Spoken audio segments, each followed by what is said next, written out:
এই দুনিয়ার যত চিন্তা যত ফিকির সব বৃথা যাবে, এই দুনিয়ার কোনো কিচ্ছু কাজে লাগবে না। হে বড়লোকের দল, এই দুনিয়ার যত টাকা পয়সা আজ পর্যন্ত কেউ কবরে নিয়ে যাইতে পারে না। একবার চিন্তা করো, তোমার সন্তানের সঙ্গে তোমার পরিচয় কতদিনের, তোমার স্ত্রীর সঙ্গে তোমার পরিচয় কতদিনের, তোমার মা বাবার সঙ্গে তোমার পরিচয় কতদিনের, তোমার বয়স যতদিন তোমার মা বাবার সঙ্গে তোমার পরিচয় ততদিন, তোমার বিয়ের বয়স যতদিন তোমার স্ত্রীর সঙ্গে তোমার পরিচয়ের সময় ততদিন, তোমার সন্তানের বয়স যতদিন তোমার সন্তানের সঙ্গে পরিচয় ততদিন। এই পরিচয়টা অ্যাভারেজ কত হবে? 60 বছর, 70 বছর, 100 বছর ধরে নিলাম। এই 100 বছরের সম্পর্কের জন্য মাথার ঘাম পায়ে ফেলাইয়া, পিঠটা রোদে পড়াইয়া, গায়ের রক্ত পানি বানাইয়া এত পরিশ্রম করে গেলাম, একটাবারও চিন্তা করি নাই এখন যদি চক্ষু দুইটা বন্ধ হয়ে যায়, এই যে সম্পর্ক শেষ হয়ে গেল, সারা জীবনের তোর আর সম্পর্কের জোড়া লাগবে না। একবারও ভাবেন নাই এই যে সম্পর্ক মারা যাওয়ার সঙ্গে সঙ্গে আমার মা বাবা স্ত্রী সন্তানের সাথে এই যে সম্পর্ক শেষ হলো, আর সম্পর্কের জোড়া লাগবে না। কিয়ামতের ময়দানে তোমার মায়ের সঙ্গে দেখা হবে, মা পালাবে, বাবার সঙ্গে সম্পদ দেখা হবে, বাবা পালাবে, কেউ কাউকে পরিচয় দেবে না। ইয়াউমা ইয়াফিরুল মারউ মিন আখিহি ওয়া উম্মিহি ওয়া আবিহি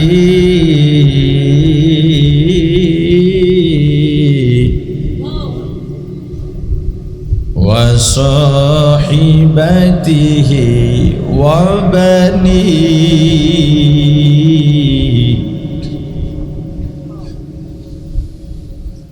ইয়াউমা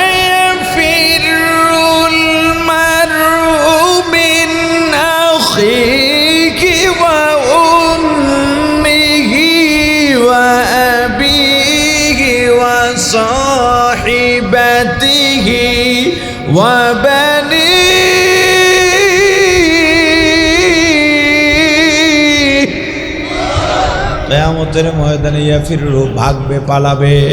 মা সন্তানকে দেখলে, সন্তান মাকে দেখলে, বাবাকে দেখলে, ভাই বোনকে, বোন ভাইকে, ভাই ভাইকে, স্ত্রী স্বামীকে, স্বামী স্ত্রীকে দেখলে পালাবে।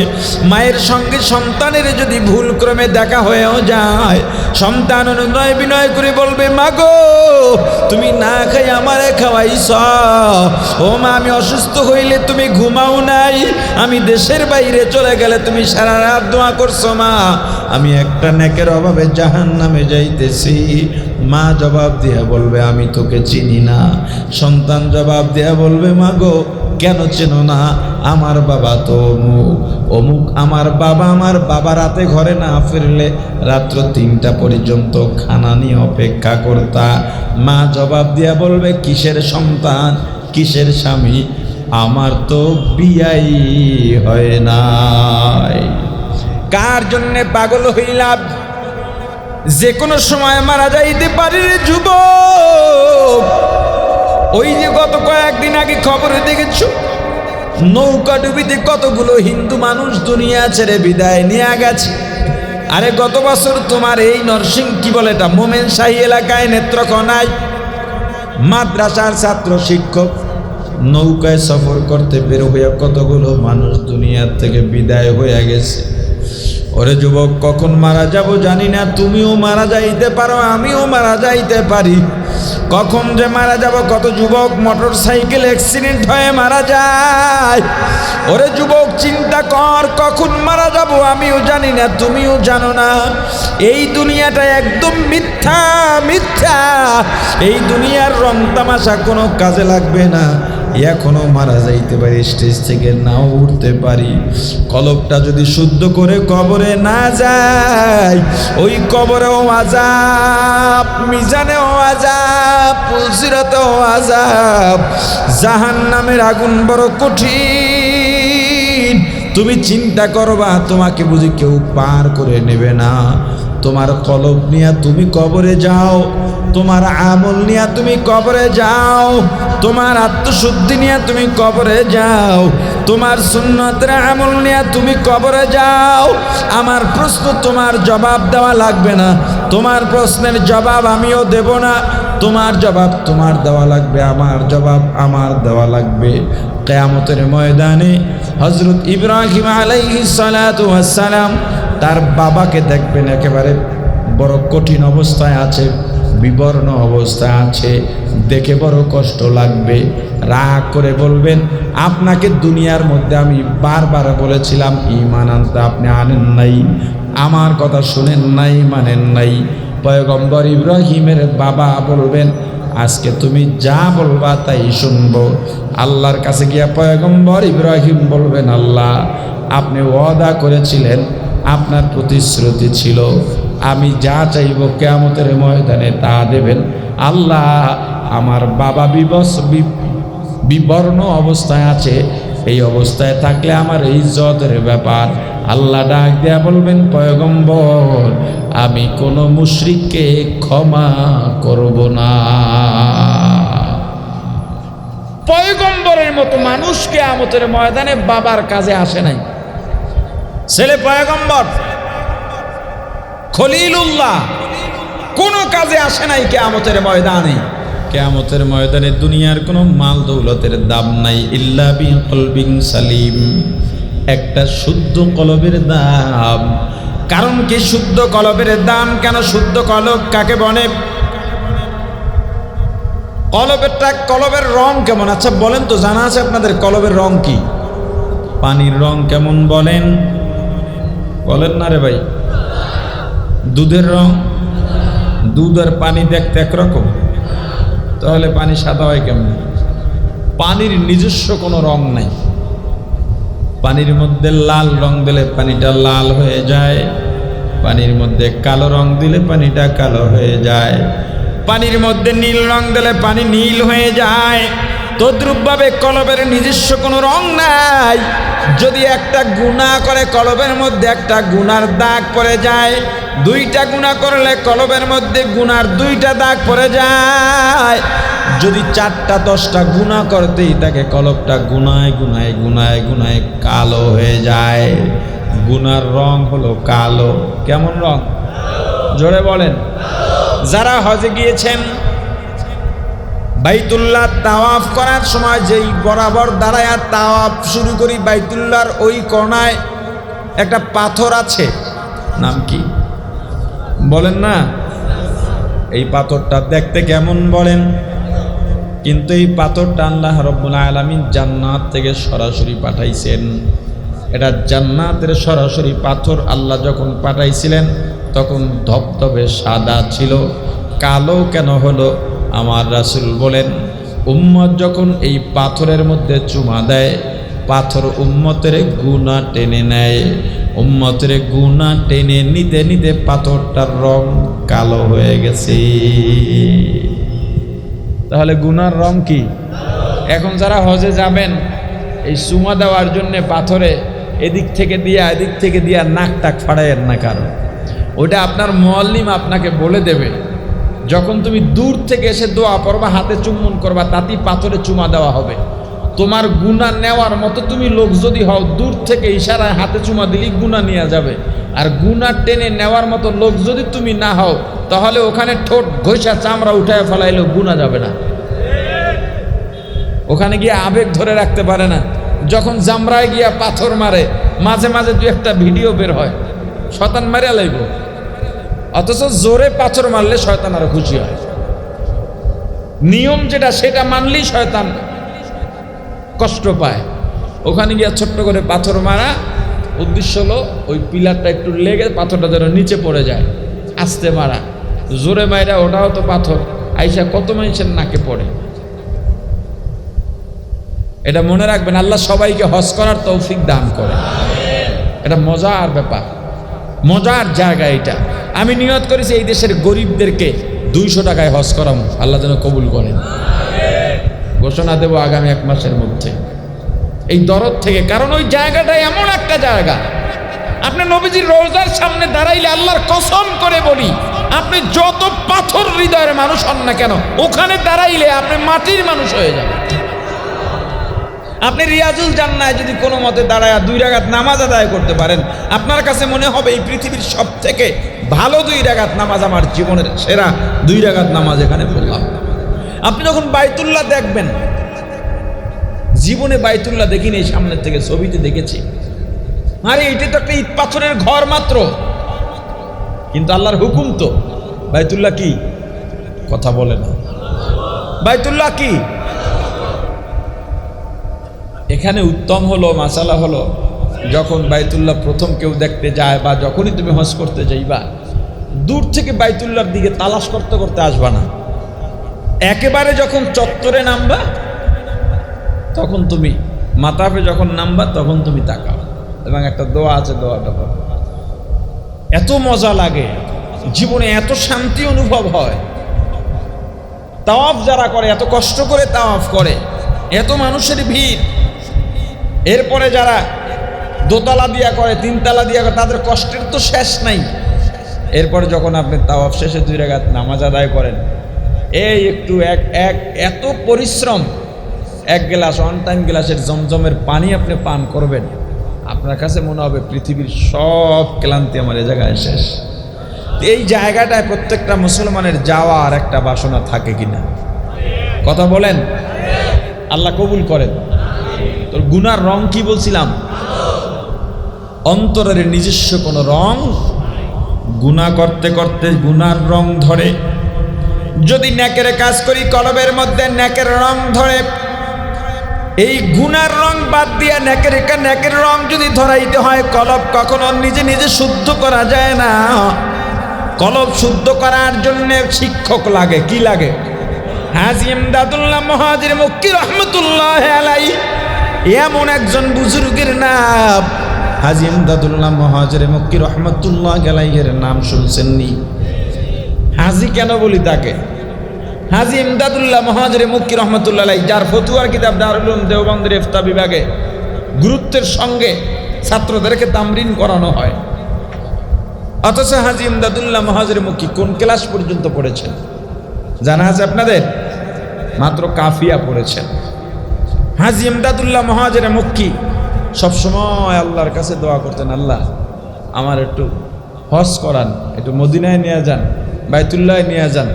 আর সবসময় ছন্দ গাইতেন, নাত গাইতেন, मैं जिंदगी में एक बार मदीना जाओ, मैं जिंदगी में एक बार मदीना जाओ, मदीना जाओ फिर लौट ना आओ, मदीना जाओ फिर लौट ना आओ, मैं जिंदगी में एक बार मदीना जाओ, मैं जिंदगी में एक बार मदीना जाओ।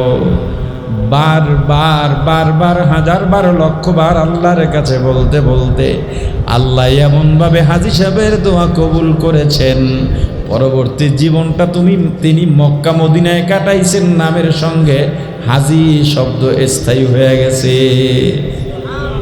সৌদি আরবের মধ্যে দেওবন্দি পন্থায় কোনো লেখাপড়া নাই। অপ্রিয় একটা সত্য কথা বলি, অপ্রিয় সত্য, মিডল ইস্ট তথা ইসলামিক যতগুলো রাষ্ট্র আছে, বিশেষ করে আরব রাষ্ট্রগুলোর মধ্যে সন্তানদেরকে ইসলামিক বেশি শিক্ষা দেওয়া হয় না। কি ভয়ের কারণে তারা দেয় না তারাই ভালো জানে। শুধুমাত্র কোরআনের তেলাওয়াত করানো হয় অথবা হাফেজ বানানো হয়, ইলমের বিস্তারিত দিক শেখানো হয় না। মাত্র কয়েকটা ভার্সিটি আছে, সেখানে সবাই লেখাপড়া করে না। কিন্তু এই সৌদি আরবের মধ্যে দারুল উলুম দেওবন্দের নিজাম অনুযায়ী, তর্জ অনুযায়ী, তাদের সিলেবাস অনুযায়ী একটা মাদ্রাসা আছে, আম্মাজান খাদিজাতুল কুবরা রাদিয়াল্লাহু তাআলা আনহার কবরের পাশে। ওই মাদ্রাসাটা দেওবন্দের নিয়মে চলে। 1,500 থেকে 2,000 ছাত্র, বিভিন্ন রাষ্ট্রের ছাত্ররা ওখানে লেখাপড়া করে। ওই মাদ্রাসাটা প্রতিষ্ঠা করেছেন হাজী ইমদাদুল্লাহ মুহাজির মক্কি রহমাতুল্লাহ আলাইহি। কার পাওয়ার কতটুকু! এই আধিপত্য বিস্তার কেন্দ্র করে দুই গ্রুপের মধ্যে মারামারি, হানাহানি, খুনাখুনি, এমন সংবাদ আপনারা পান কিনা? বর্তমান বাংলাদেশের সবচেয়ে বড় খবর হলো ইডেন কলেজের আধিপত্য বিস্তারের মারামারি, মেয়েদের মারামারি। ওলামায়ে কেরাম যখন এই মেয়েদেরকে সেফ রাখার জন্যে, মেয়েদের ইজ্জত আবরু রক্ষার জন্যে, নারীদের সম্মান বজায়ের জন্য বয়ান করেন, তখন এদেশের কিছু সুশীল আছে, আমি সুশীল মানেই মুনাফিক বলি। সুশীল হলো পক্ষ বিপক্ষের কথা শুনে শেষে গিয়া নিজেকে এই পক্ষেও কিছু বলে, ওই পক্ষেও কিছু বলে, এরও বিরোধিতা করে, ওরও বিরুদ্ধে কিছু বলে, নিজে মহাজ্ঞানী সাজে, কখনো সঠিক পথ দেখায় না। এটা হলো এক ধরনের সুশীল। আর এক ধরনের সুশীল হলো যারা নিরপেক্ষ বলে, শুধুমাত্র মুসলমানের বিরুদ্ধে কথা বলে, আছে না নেই? ওলামায়ে কেরাম যখন আল্লামা শাহ আহমদ শফী রহিমাহুল্লাহ তাআলা যখন মহিলাদের নিয়ে বয়ান করেছিলেন, তখন এই দেশের যত টিভি মিডিয়া আছে সব উঠে পড়ে লেগেছিল, এমনকি সংসদে আলোচনা উঠিয়েছিল। যদি সেদিন আহমদ শফীর কথা মেনে এই দেশে পর্দার বিধান করা হতো, ইডেন কলেজে আজকে এই ঘটনা ইডেন কলেজের হিডেন থাকতো, প্রকাশ হতো না।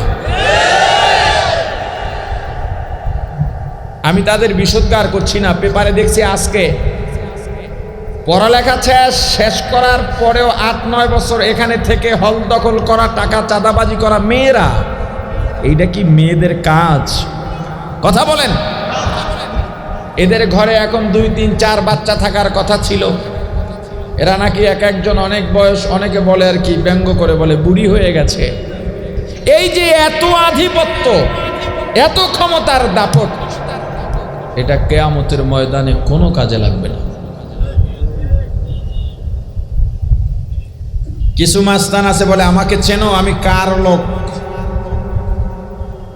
কেউ আছে আমি অমুকের ভাই। এই যে সন্তান সন্ততি যত যা বলেন দুনিয়া, কিয়ামতের ময়দানে এগুলো কোনো কাজে আসবে? একটু আওয়াজ দিয়ে বলেন। গত কয়েকদিন আগে একটা ভিডিও প্রকাশ পেয়েছে, এই 2-3 দিন আগে, ক্ষমতার দাপট। অনেক মানুষ আছে ঘরে বউর সাথে ঝগড়া করে পারে না, পরে মসজিদের ইমাম সাহেবের সাথে গিয়ে ঝগড়া রাগ ঝাড়ে, আছে না নাই? বউর সাথে পারে না, পরে গিয়া রিক্সাওয়ালারে থাবড়ায় হুদহুদি, মনের ঝাল মিটায়।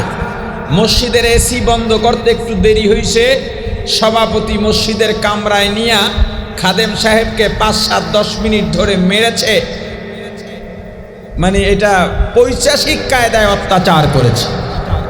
অথচ আমরা ভিডিওতে দেখলাম, সিসি ক্যামেরার ভিডিওতে সভাপতি সাহেবের মাথায় টুপিও আছে, মুখে দাড়িও আছে, দাড়ি আবার সাদাও হয়ে গেছে। এত বড় দুঃসাহস তোমাকে কে দিয়েছে? কে তুমি? মসজিদের সভাপতি ফুটাইছো মিয়া। তোর মতো জালেম একজন মসজিদের খাদেমের পায়ের ধুলার সমান হতে পারিসনি। মসজিদের সভাপতি হতে পেরেছিস, মানুষ হতে পারিসনি। জানোয়ার থেকেও নিকৃষ্ট রয়ে গেছিস। চাকর মনে করে এই যত মসজিদ মাদ্রাসা আছে সবচেয়ে বেশি অনিয়ম চলে কমিটি শাসিত মসজিদ মাদ্রাসার কমিটি দ্বারা। যেই সমস্ত মাদ্রাসা কমিটি শাসিত মাদ্রাসা, অধিকাংশ কমিটি শাসিত মাদ্রাসার কমিটিরা মাদ্রাসার মুহতামিম হুজুরদের উপরে যে সমস্ত খবরদারি করে, এই খবরদারি করার যোগ্যতা অধিকার কোনোটাই আসলে তার নাই। আর মসজিদের কথা বলে তো লাভই নেই। টাকা দেয় জনগণ, ইমাম সাহেবকে বেতন দেবে, সভাপতি বেতন দিতে কৃপণতা করে, সেক্রেটারি বেতন দিতে কৃপণতা করে। এটা ক্ষমতা পাইছে। এই যত ক্ষমতা, যত পাওয়ার, যত টাকা পয়সা, আধিপত্য বলেন, যা বলেন, এগুলোর দাম কিয়ামতের ময়দানে নেই। তাহলে কিসের দাম আছে? দেখেন আল্লাহ কি বলেন, ইয়াউমা লা ইয়ানফাউ মালুন ولا بنون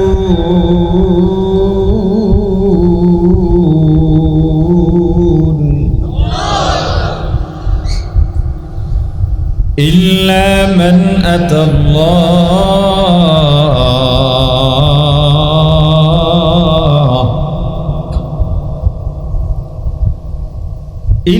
من أتى الله بقلب سليم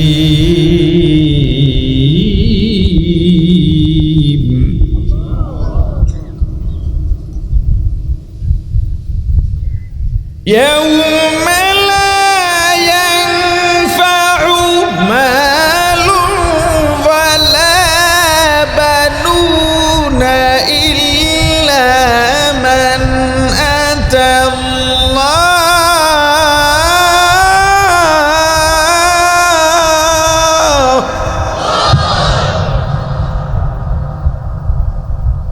إلا من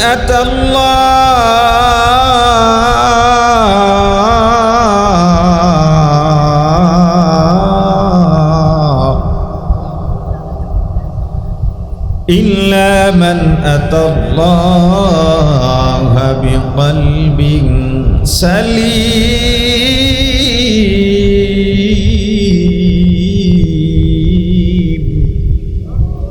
لا ينفع কোনো উপকারে আসবে না কিয়ামতের ময়দানে ইয়াউমা লা ইয়ানফা কিয়ামতের ময়দানে কোনো ফায়দা হবে না কোনো উপকারে আসবে না মালুন হে দুনিয়ার মালদারেরা ভালো করে শুনে লও যত মালের মালিক হও না কেন যত সম্পদের মালিক হও না কেন দুনিয়ায় যত প্রতিপত্তি সম্পূর্ণ হও না কেন দুনিয়ায় যত সম্পদের মালিক হও দুনিয়ার সব সম্পদ যদি তোমার মালিকানায় থাকে লা ইয়ানফা কিয়ামতের ময়দানে কোনো উপকারে আসবে না ওয়ালা বানুন সন্তান সন্ততি নেতা নেত্রী ক্ষমতা প্রতিপত্তি আধিপত্য দুনিয়ার যত পাওয়া আছে কিয়ামতের ময়দানে লা ইয়ানফা কোনো উপকারে আসবে না কিয়ামতের ময়দানে কি উপকারে আসবে জানো আল্লাহ বলেন ইল্লা মান আতাল্লাহ বরং যারা আমি আল্লাহর কাছে আসবে বিকলবিন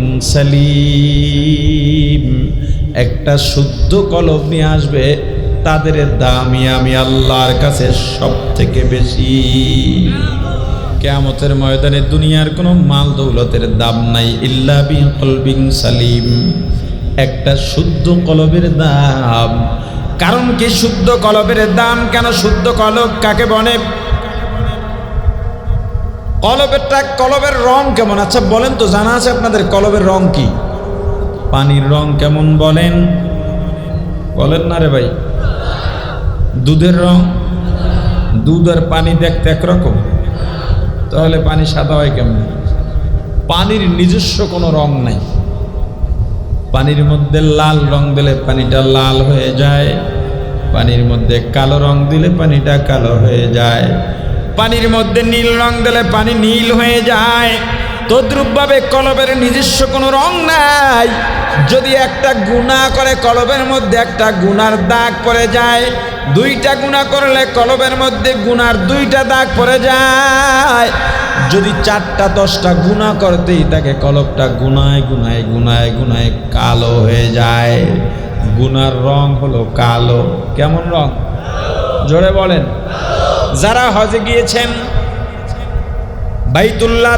তাওয়াফ করার সময় যেই বরাবর দাঁড়ায় তাওয়াফ শুরু করি বাইতুল্লাহর ওই কোণায় একটা পাথর আছে নাম কি বলেন না এই পাথরটা দেখতে কেমন বলেন কিন্তু এই পাথরটা আল্লাহ রাব্বুল আলামিন জান্নাত থেকে সরাসরি পাঠাইছেন এটা জান্নাতের সরাসরি পাথর আল্লাহ যখন পাঠাইছিলেন তখন ধবধবে সাদা ছিল কালো কেন হলো আমার রাসূল বলেন উম্মত যখন এই পাথরের মধ্যে চুমা দেয় পাথর উম্মতের গুনাহ টেনে নেয় উম্মতের গুনাহ টেনে নিতে নিতে পাথরটার রং কালো হয়ে গেছে তাহলে গুনার রং কি এখন যারা হজে যাবেন এই চুমা দেওয়ার জন্য পাথরে এদিক থেকে দিয়া নাক টাক ফাড়াইয়েন না কারণ ওটা আপনার মুআল্লিম আপনাকে বলে দেবে যখন তুমি দূর থেকে এসে দোয়া পড়বা, হাতে চুম্বন করবা, তাতেই পাথরে চুমা দেওয়া হবে। তোমার গুনাহ নেওয়ার মতো তুমি লোক যদি হও, দূর থেকে ইশারায় হাতে চুমা দিলেই গুনাহ নিয়ে যাবে। আর গুনাহ টেনে নেওয়ার মতো লোক যদি তুমি না হও, তাহলে ওখানে ঠোঁট ঘষা চামড়া উঠায় ফেলাইলেও গুনাহ যাবে না। ওখানে গিয়ে আবেগ ধরে রাখতে পারে না। যখন জামরায় গিয়া পাথর মারে, মাঝে মাঝে দু একটা ভিডিও বের হয়, শয়তান মারিয়া লাইব, অথচ জোরে পাথর মারলে শয়তান আরো খুশি হয়। নিয়ম যেটা সেটা মানলেই শয়তান কষ্ট পায়। ওখানে গিয়া ছোট্ট করে পাথর মারা, উদ্দেশ্য হলো ওই পিলারটা একটু লেগে পাথরটা যেন নিচে পড়ে যায়। আস্তে মারা, জোরে মাইরা ওটাও তো পাথর, আইসা কত মানুষের নাকে পড়ে। এটা মনে রাখবেন, আল্লাহ সবাইকে হজ করার তৌফিক দান করে। এটা মজার ব্যাপার, মজার জায়গা এটা। আমি নিয়ত করেছি এই দেশের গরিবদেরকে 200 টাকায় হজ করাম, আল্লাহ যেন কবুল করেন। ঘোষণা দেব আগামী 1 মাসের মধ্যে, এই দরদ থেকে। কারণ ওই জায়গাটা এমন একটা জায়গা, আপনি নবীজির রওজার সামনে দাঁড়াইলে আল্লাহর কসম করে বলি, আপনি যত পাথর হৃদয়ের মানুষ হন না কেন, ওখানে দাঁড়াইলে আপনি মাটির মানুষ হয়ে যাবেন। আপনি রিয়াজুল জান্নায় যদি কোনো মতে দাঁড়ায় 2 রাকাত নামাজ আদায় করতে পারেন, আপনার কাছে মনে হবে এই পৃথিবীর সব থেকে ভালো 2 রাকাত নামাজ, আমার জীবনের সেরা 2 রাকাত নামাজ এখানে পড়লাম। আপনি যখন বাইতুল্লাহ দেখবেন, জীবনে বাইতুল্লাহ দেখিনি, এই সামনের থেকে ছবিতে দেখেছি, আরে এটা তো একটা ইট পাথরের ঘর মাত্র, কিন্তু আল্লাহর হুকুম তো। বাইতুল্লাহ কি? কথা বলে না। বাইতুল্লাহ কি? এখানে উত্তম হলো, মাসালা হলো, যখন বাইতুল্লাহ প্রথম কেউ দেখতে যায়, বা যখনই তুমি হজ করতে যাইবা, দূর থেকে বাইতুল্লাহর দিকে তালাশ করতে করতে আসবা না। একেবারে যখন চত্বরে নামবা, তখন তুমি মাতাফে যখন নামবা, তখন তুমি তাকাও, এবং একটা দোয়া আছে, দোয়াটা করো। এত মজা লাগে, জীবনে এত শান্তি অনুভব হয়। তাওয়াফ যারা করে, এত কষ্ট করে তাওয়াফ করে, এত মানুষের ভিড়, এরপরে যারা দোতলা দিয়া করে, 3 তালা দিয়া করে, তাদের কষ্টের তো শেষ নাই। এরপরে যখন আপনি তাওয়াফ শেষে 2 রাকাত নামাজ আদায় করেন, এই একটু এত পরিশ্রম, 1 গ্লাস 1 টাইম গ্লাসের জমজমের পানি আপনি পান করবেন, আপনার কাছে মনে হবে পৃথিবীর সব ক্লান্তি আমার এই জায়গায় শেষ। এই জায়গাটায় প্রত্যেকটা মুসলমানের যাওয়ার একটা বাসনা থাকে কিনা? কথা বলেন, আল্লাহ কবুল করেন। তোর গুনার রং কি বলছিলাম? অন্তরের নিজস্ব কোনো রং, গুনাহ করতে করতে গুনার রং ধরে। যদি নেকের কাজ করি, কলবের মধ্যে নেকের রং ধরে। এই গুনার রং বাদ দিয়া নেকের রং যদি ধরাইতে হয়, কলব কখনো নিজে নিজে শুদ্ধ করা যায় না। কলব শুদ্ধ করার জন্য শিক্ষক লাগে। কি লাগে? হাজী ইমদাদুল্লাহ মুহাজির মক্কি রহমতুল্লাহ আলাইহি, এমন একজন বুজুর্গের নাম হাজী ইমদাদুল্লাহ মুহাজির মক্কি রহমতুল্লাহ আলাইহির নাম শুনছেননি? হাজী কেন বলি তাকে? হাজী ইমদাদুল্লাহ মুহাজির মক্কি রহমতুল্লাহ আলাইহি, যার ফতুয়ার কিতাব দারুল উলুম দেওবন্দের ইফতা বিভাগে গুরুত্বের সঙ্গে ছাত্রদেরকে তামরিন করানো হয়। অথচ হাজী ইমদাদুল্লাহ মুহাজির মক্কি কোন ক্লাস পর্যন্ত পড়েছেন জানা আছে আপনাদের? মাত্র কাফিয়া পড়েছেন। হাজী ইমদাদুল্লাহ মুহাজির মক্কি সবসময় আল্লাহর কাছে দোয়া করতেন, আল্লাহ আমার একটু হজ করান, একটু মদিনায় নিয়ে যান, বাইতুল্লাহ নিয়ে যান। আর সবসময় ছন্দ গাইতেন, নাত গাইতেন। মে জিন্দগি মে একবার মদিনা যাও, মে জিন্দগি মে একবার মদিনা যাও, মদিনা যাও ফির লौट না आओ, मदीना जाओ फिर लौट ना आओ, मैं जिंदगी में एक बार मदीना जाओ, मैं जिंदगी में एक बार मदीना जाओ। बार बार बार बार हजार बार लक्ष बार আল্লাহর কাছে বলতে বলতে আল্লাহ এমন ভাবে হাজী সাহেবের দোয়া কবুল করেছেন, পরবর্তী জীবনটা তিনি মক্কা মদিনায় কাটাইছেন, নামের সঙ্গে হাজী শব্দ স্থায়ী হয়ে গেছে। সৌদি আরবের মধ্যে দেওবন্দি পন্থায় কোনো লেখাপড়া নাই। অপ্রিয় একটা সত্য কথা বলি, অপ্রিয় সত্য, মিডিল ইস্ট তথা ইসলামিক যতগুলো রাষ্ট্র আছে, বিশেষ করে আরব রাষ্ট্রগুলোর মধ্যে সন্তানদেরকে ইসলামিক বেশি শিক্ষা দেওয়া হয় না। কি ভয়ের কারণে তারা দেয় না তারাই ভালো জানে। শুধুমাত্র কোরআনের তেলাওয়াত করানো হয় অথবা হাফেজ বানানো হয়, ইলমের বিস্তারিত দিক শেখানো হয় না। মাত্র কয়েকটা ভার্সিটি আছে, সেখানে সবাই লেখাপড়া করে না। কিন্তু এই সৌদি আরবের মধ্যে দারুল উলুম দেওবন্দের নিজাম অনুযায়ী, তর্জ অনুযায়ী, তাদের সিলেবাস অনুযায়ী একটা মাদ্রাসা আছে, আম্মাজান খাদিজাতুল কুবরা রাদিয়াল্লাহু তাআলা আনহার কবরের পাশে। ওই মাদ্রাসাটা দেওবন্দের নিয়মে চলে।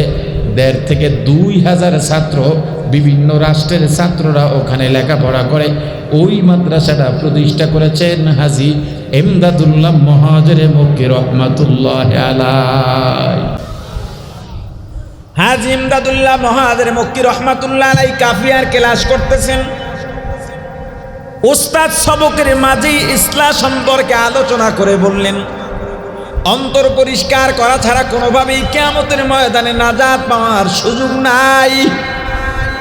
আল্লাহর কাছে দাম হলো কলব শুদ্ধের দাম, কলবে সালিমের দাম, এছাড়া কোনো কিছুর দাম নাই, দুনিয়ার প্রতিপত্তির দাম নাই। হাজী সাহেব জিজ্ঞেস করলেন, হুজুর তাহলে এই কলব শুদ্ধ করবো কেমনে? বলে, দুনিয়ার যত বড় বড় বুজুর্গ আছে, আলেম আছেন, তাদের কাছে যাইতে হয়। হাজী ইমদাদুল্লাহ মুহাজিরে মক্কি রহমাতুল্লাহি আলাইহি কাফিয়ার ছাত্র এবার সারা রাত আল্লাহর দরবারে দোয়া করা শুরু করলেন, আল্লাহ আমাকে এই দুনিয়ার সবচেয়ে বড় আলেমের সঙ্গে সাক্ষাৎ করায়া দেন। এই দোয়া করতেছেন করতে করতে লেখাপড়ায় আর মন নাই। আমি এই ঘটনাটা বলতেছি মূলত আত্মা শুদ্ধের প্রয়োজনীয়তা বোঝাবার জন্যে। এখনের ছাত্ররা লেখাপড়া বাদ দিয়ে যদি আল্লাহকে পাইতে পারে তো পেয়ে যাক, কিন্তু লেখাপড়া বাদ দিয়ে আল্লাহকে পাওয়া মুশকিল। এরকম বুজুর্গানে দিনের জীবনের ১-২টা ঘটনা আমাদের শুধুমাত্র আমলের স্পৃহা বা শিক্ষার জন্য বর্ণনা করা যেতে পারে, এটা অনুকরণের বিষয় নয়। আল্লাহর দরবারে বলতে বলতে একদিন স্বপ্নে আল্লাহ দেখাইলেন, এক এলাকায় একজন বুজুর্গ আছে, এই চেহারা, ইনি দুনিয়ার সবচেয়ে বড় আলেম, এর কাছে যাও। ঠিকানা বলেন না, শুধু চেহারাটা দেখাইয়া দিচ্ছেন, বাস লেখাপড়া বন্ধ। হাজী ইমদাদুল্লাহ মুহাজিরে মক্কি খুঁজতেছেন, কোথায় আছে 2 মাস 3 মাস 6 মাস 1 বছর চলে গেছে। এখন শুধু খুঁজতেছেন, ওই বড় আলেমের কাছে যাবেন, আত্মা শুদ্ধ করবেন, কলব শুদ্ধ করবেন। কলবটা শুদ্ধ কেন করবেন? কলবের মধ্যে আল্লাহকে দরকার আছে না নাই? গুনাহওয়ালা কলবে আল্লাহ থাকবেন? আপনি যখন বিছানায় ঘুমাইতে যাবেন, যদি গিয়া দেখেন ইন্দুরের পায়খানা, তেলাপোকা মরে পড়ে আছে, আপনি সেখানে যাবেন, শুবেন? ওটাকে ভালো করে পরিষ্কার করতে হবে। শায়েখে বলছেন, শোনেন নাই? বলকের বাদশা ইব্রাহিম ইবনে আদহাম রহমাতুল্লাহি আলাইহির কথা, ফারিকুম ফিল জান্নাতি ওয়া ফারিকুম ফিস সাঈদ, এক আয়াত আর একটা হাদিস আছে। রাজ দরবারে বসে আছেন মন্ত্রীদের নিয়ে, এক যুবক ঢুকে গেছে। বাদশা ইব্রাহিম ইবনে আদহাম বলে, এই যুবক তুমি কে? বলে, আমি একজন মুসাফির। তুমি এখানে আসছো কিভাবে? এখানে তো অনুমতি ছাড়া ঢোকা যায় না। বলে, আমার অনুমোদন লাগে না, অনুমতি লাগে না। তো তুমি ঢোকলা কিভাবে এখানে? কি কারণে? বলে, একটু বিশ্রাম নেব। এটা বিশ্রামাগার নয়, এটা মুসাফিরখানা নয়। যুবক বলতেছে, এটাই মুসাফিরখানা। বাদশা খেপে গেছেন। বাদশা ইব্রাহিম ইবনে আদহাম দাপুটি বাদশা ছিলেন। ওমানে তার কবর আছে, এখন আমি দেখে আসছি। ওমানের সমস্ত প্রবীণ মানুষগুলো এক কথায় স্বীকার করে, ইনি একজন আল্লাহর ওলি ছিলেন, বাদশা ইব্রাহিম ইবনে আদহাম। তর্ক যখন বেড়ে গেছে, যুবক ডাক দিয়ে বলে, বাদশা আপনার সাথে তর্ক করতে আসি নাই, আপনার কাছে কিছু প্রশ্ন করি, বলেন। বলে, কি প্রশ্ন? বলে, আপনি তো কিয়ামত দুনিয়া শুরু থেকে এখানে আছেন? বলে, না তো, আমার আগে বাবা ছিল, তার আগে তার বাবা, তার আগে তার বাবা, তো আপনি বুঝি কিয়ামত পর্যন্ত থাকবেন? বলে, না তো, আমার পরে ছেলে, তারপরে তার ছেলে। যুবক ডাক দিয়া বলে, বাদশা যেখানে স্থায়ী কেউ থাকতে পারে না ওইটা মুসাফিরখানা, ওইটা মন্ত্রিসভাও হতে পারে না। তুমি কি আল্লাহর রাসূলের হাদিস পড়ো নাই? ক্বালান নবী সাল্লাল্লাহু আলাইহি ওয়াসাল্লাম কুন ফিদ দুনিয়া কান্নাকা গরীবুন আও আবিরু সাবিল আও কামা ক্বালান নবী আলাইহিস সালাতু ওয়াসসালাম। আমার রাসূল বলেছেন দুনিয়ার মধ্যে দুই পদ্ধতির যে কোনো এক পদ্ধতিতে চলাফেরা করো, হয়তো তুমি মুসাফির না হয় তুমি পথিক। বাদশাহ ইব্রাহিম ইবনে আদম আর দেরি করেন নাই, নেমে গেছেন। হাজী ইমদাদুল্লাহ মুহাজির মক্কি রহমাতুল্লাহ আলাইহি বের হয়ে গেছেন। 1 বছর চলে গেল। একটা লোক পাওয়ার পরে জিজ্ঞেস করতেছেন, চেহারার আর চেহারা নাই। পেরেশান হয় না, ও ভাই এমন চেহারার গরমওয়ালা কোনো মানুষকে তুমি জানোনি? বলে ভাই এভাবে বললে তো মানুষ বের করা যায় না, ঠিকানা হলে বের করা যায়। তবে তুমি যেই সিফাতের কথা বলছো, যেই গুণাগুণের কথা বলতেছো, এই গুণাগুণের একটা মানুষ আমাদের ওই পাশের এলাকার জুকরি মক্তবের মধ্যে বসবাস করে। হুজুর চলে গেলেন, গিয়া দেখেন বারান্দায় চেয়ার নিয়ে একজন বসা আছেন। ওই যে চেহারা দেখছেন স্বপ্নে, ওই লোক বসে আছেন মক্তবের মধ্যে। সালাম দিছেন হাজী সাহেব নূর মোহাম্মদ জানবী রহমতুল্লাহ আলাই। হাজী সাহেবকে দেখেই বললেন, এতনি দের কেউ হওয়া, এত দেরি কেন হলো তোমার? সুবহানাল্লাহ বাসায় গিয়া বললেন। আশেকের দিক দিয়ে আল্লাহ পাগল বানায়া দিছেন, ওদিকে মাশুকরে জানায়া দিছেন পাগল কিন্তু আসতেছে। যাক হুজুরের দেখা পায়া সবক টবক আদায় করতেছে। হুজুরে পড়া দেয়, কয় হুজুর আমি বইতে কোনো পড়া দেখি না, সব সাদা। কয় দা তুমি আল্লাহর কাজেই থাকো। কিন্তু হাজী ইমদাদুল্লাহ মুহাজির মক্কি রহমতুল্লাহ আলাইহির মনের মধ্যে একটা টেনশন, একটা চিন্তা, কৌতূহল। আল্লাহর কাছে বড় আলেম চাইলাম, এদি মক্তবে পড়ায়। হুজুরের কাছে গিয়ে জিজ্ঞেস করলেন, হুজুর আপনি যদি মক্তবে পড়ান কিছু মনে করেন, আমি তো বড় আলেমের কাছে যাইতে চাইছিলাম। হুজুর একটা হাদিস শুনায়া দিলেন। বলেন নবী সাল্লাল্লাহু আলাইহি ওয়াসাল্লাম খায়রুকুম মান তাআল্লামাল কুরআন ওয়া আল্লামা আও কামা ক্বালান নবী আলাইহিস সালাতু ওয়াসসালাম। তুমি কি আমার রাসূলের হাদিস জানো না? আমার রাসূল বলেছেন যারা কোরআন শেখে আর শেখান তারা দুনিয়ার সবচেয়ে ভালো। মুসলমান ইমানদার, কলবকে শুদ্ধ করার জন্য পদক্ষেপ নেওয়া দরকার, মুরব্বীদের সোহবতে যাওয়া দরকার। কারণ এই কলব যদি অশুদ্ধ হইয়া কবরে যায়, কবর থেকে আযাব শুরু।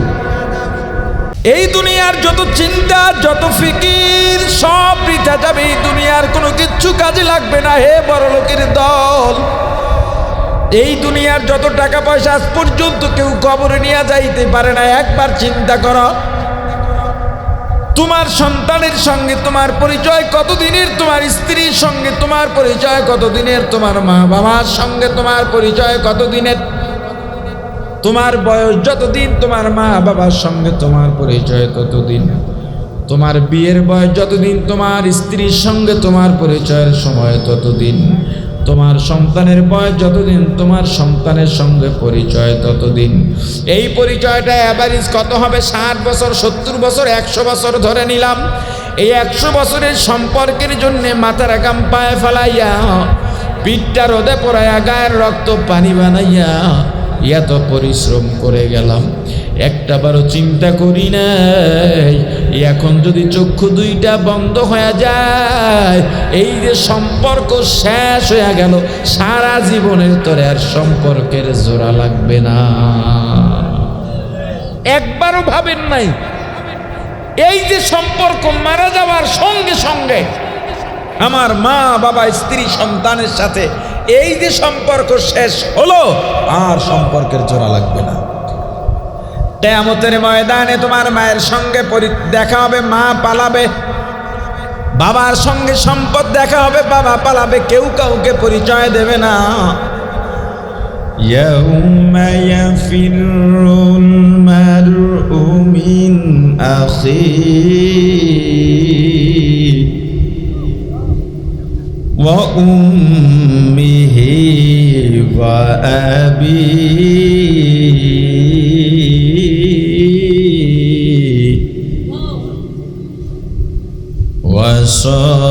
وصاحبته وبنيه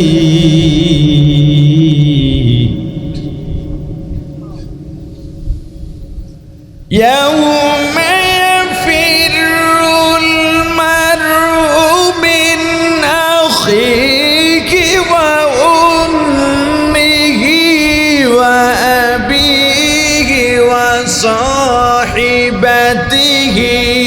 وبنيه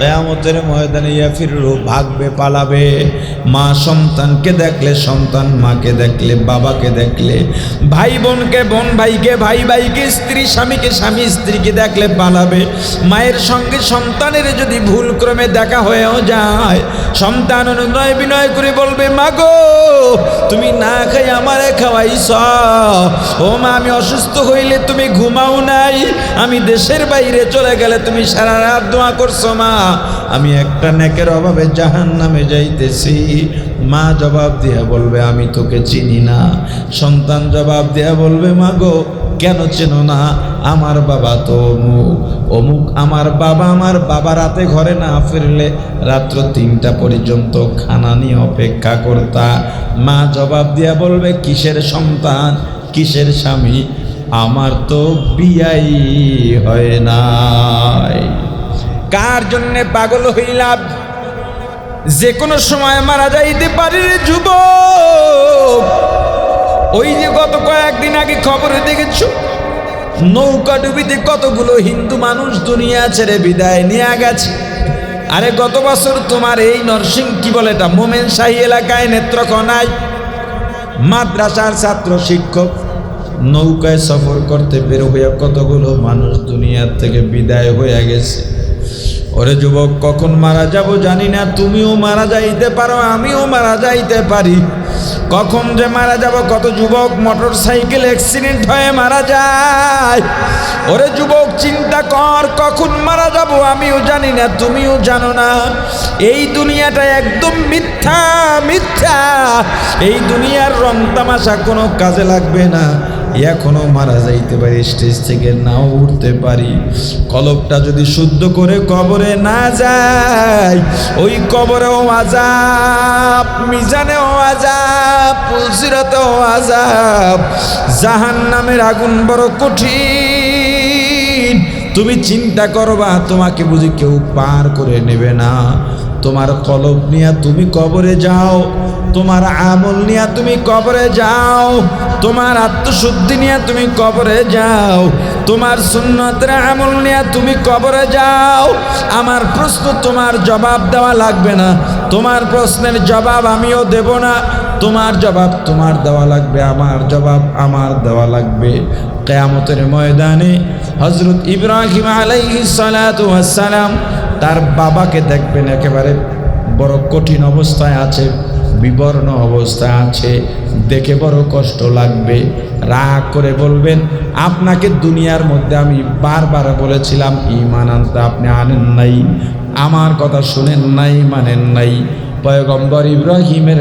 বাবা বলবেন আজকে তুমি যা বলবা তাই শুনবো আল্লাহর কাছে গিয়া পয়গম্বর ইব্রাহিম বলবেন আল্লাহ আপনি ওয়াদা করেছিলেন আপনার প্রতিশ্রুতি ছিল আমি যা চাইব কিয়ামতের ময়দানে তা দেবেন আল্লাহ আমার বাবা বিবর্ণ অবস্থায় আছে এই অবস্থায় থাকলে আমার ইজ্জতের ব্যাপার আল্লাহ ডাক দেয়া বলবেন পয়গম্বর আমি কোনো মুশরিককে ক্ষমা করব না পয়গম্বরের মতো মানুষ কিয়ামতের ময়দানে বাবার কাজে আসে নাই ছেলে পয়গম্বর খলিলুল্লাহ কোনো কাজে আসে নাই কিয়ামতের ময়দানে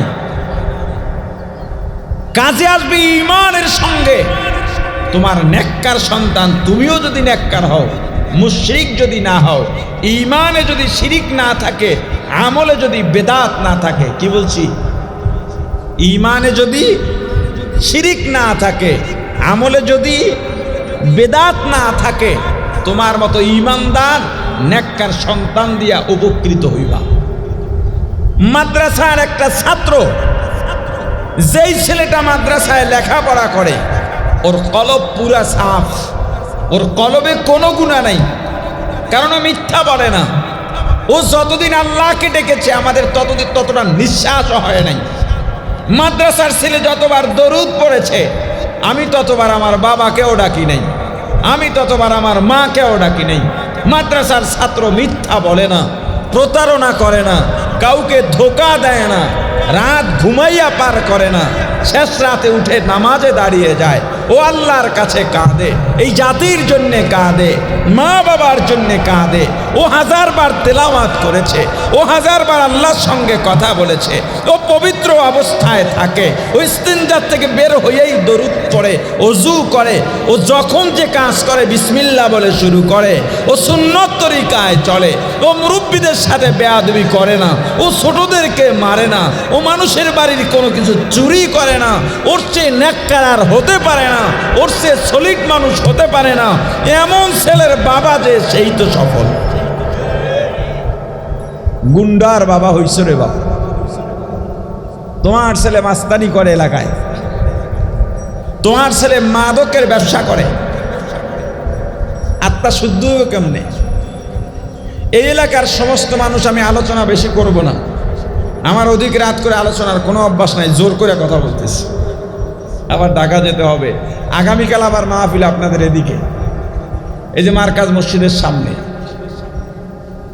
জুমার জন্য যেতে হবে এমন না, কিছু মানুষের সঙ্গে ওয়াদা দেওয়া আছে কালকে দেখা করার, এজন্য যেতে হবে। অনেক রাত হয়ে গেছে, আমি আলোচনাটাই নিছি যাতে অল্প বিষয় সংক্ষিপ্ত আলোচনা করে শেষ করতে পারি।